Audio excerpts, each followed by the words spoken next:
Thanks for watching the 3rd Diablo class breakdown for Brothers Insanity. This is Ashen bringing you the Demon Hunter breakdown. We also have a Barbarian and Wizard video I'd recommend checking out if you haven't already. Before we get started, I'll dive into a brief explanation of the way skills work. It's much different from Diablo 2 as there are no skill trees or skill points obtained to increase skills at each level. Instead, the player is given 6 slots which your skills will be assigned to. You also unlock runes for these abilities that change or buff the ability in some way. The Demon Hunter is unique in that you have 2 different types of resources called Hatred and Discipline. Some skills require Discipline to use, while others require Hatred.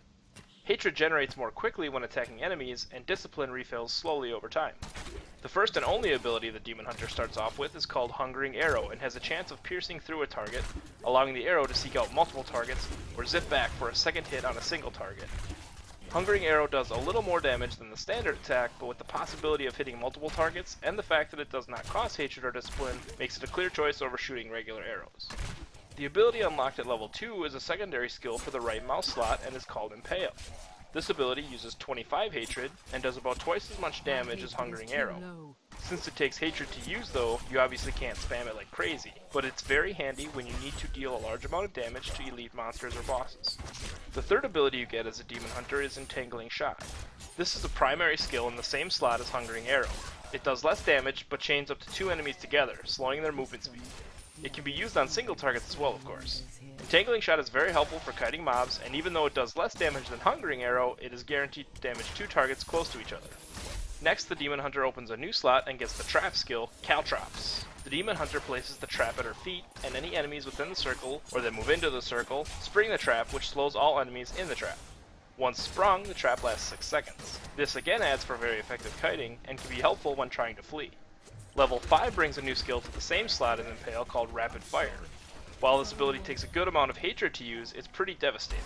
The Demon Hunter unleashes a stream of arrows that damage enemies in its path.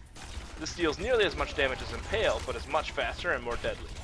At level 6, the Demon Hunter unlocks the first rune for Hungering Arrow called Puncturing Arrow. This rune increases the likelihood of Hungering Arrow to puncture the enemy.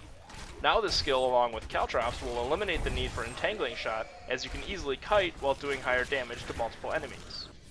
Another rune is unlocked at level 7 for the Demon Hunter, and this time it's for Impale.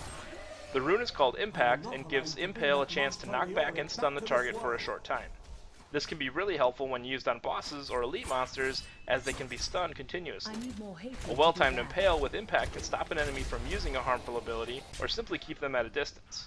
If I had to choose, I'd probably stick with Rapid Fire though, since it does so much damage, and you already have multiple abilities that will keep enemies at a distance.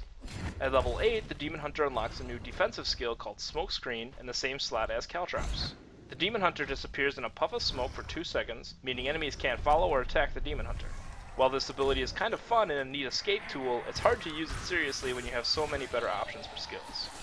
There are 2 unlocks for the Demon Hunter at level 9. You unlock a new slot and a new hunting skill called Vault.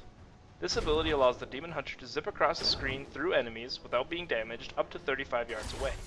This is another neat trick the Demon Hunter can use, but mostly I would use it to get around the levels faster. The second unlock for the Demon Hunter is a rune for Entangling Shot called Chain Gang. This rune increases the number of targets that Entangling Shot hits to a total of 4 enemies. At this point, it really comes down to what skill you'd rather have slowing enemies. I feel the Demon Hunter should always have some means of kiting an enemy around, so if you like Caltrops, I wouldn't use Entangling Shot, or vice versa. At level 10, the Demon Hunter unlocks 2 passive abilities. These abilities stay active the entire time and don't require Discipline or Hatred to use. The first is called Tactical Advantage and gives the Demon Hunter a speed boost when using Smokescreen, Vault, or an ability obtained later called Evasive Fire. The other passive ability is called Thrill of the Hunt and causes one of the Demon Hunter's shots to immobilize a target every 10 seconds. Since you are only able to choose one passive ability at level 10, I stuck with Tactical Advantage as it seemed to give me a bit more control. While I find Thrill of the Hunt may be useful, you can't choose when it goes off, it just happens on whatever enemy you're attacking every 10 seconds. When the Demon Hunter reaches level 11, she unlocks another 2 abilities. This time a primary skill called Bola Shot, and a rune for Rapid Fire called Withering Fire. Bola Shot wraps around the target and after 1 second explodes, dealing damage to the target and any other enemies in close proximity. Even though this is the first skill that the Demon Hunter gets that can be classified as AoE, it's not a very strong AoE. You can't fire the Bola into the middle of a group because it hits the first mob in your way, which means you don't get the most out of the explosion. The bola is also frustrating since it takes a second to explode, so once you shoot an enemy, you have to wait for them to explode, or shoot a second bola onto the same enemy. You can try shooting around and spreading out your bolas, but you aren't often surrounded by that many monsters, and it's usually better to use Hungering Arrow to hit multiple targets in a row. The Withering Fire rune for rapid fire thankfully makes up for bola's shortcoming. The rune reduces the hatred cost of rapid fire and sets them on fire, engulfing enemies in flames when shot. This rune is a no-brainer and of course should be used anytime you would use rapid fire. 2 more abilities unlock at level 12 for the Demon Hunter, a new ability called Chakram in the second ability slot, and a rune for Caltrops called Hooked Spines. The Chakram is a strange ability. It's nice for dealing damage to enemies in a line, as the Chakram continues on through groups of enemies. However, it has a very strange path and is uncontrollable. If you really care to use Chakram, it will take you a while to get used to how the pathing works. If you have enemies at the right distance, sending out multiple Chakrams can be pretty devastating.